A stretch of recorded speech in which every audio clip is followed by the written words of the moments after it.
You ask Tiger to solve. This deals with linear equations with one unknown. The final result is r equals 3/2. Let's solve it step by step. Simplify the expression. Break up the fraction. Simplify the fraction. Find the greatest common factor of the numerator and denominator.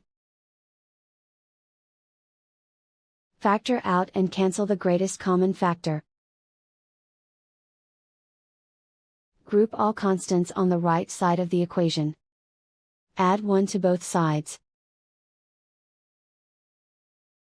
Simplify the arithmetic.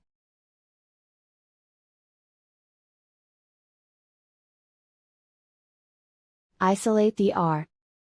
Multiply both sides by inverse fraction 3/2. Group like terms. Multiply the coefficients.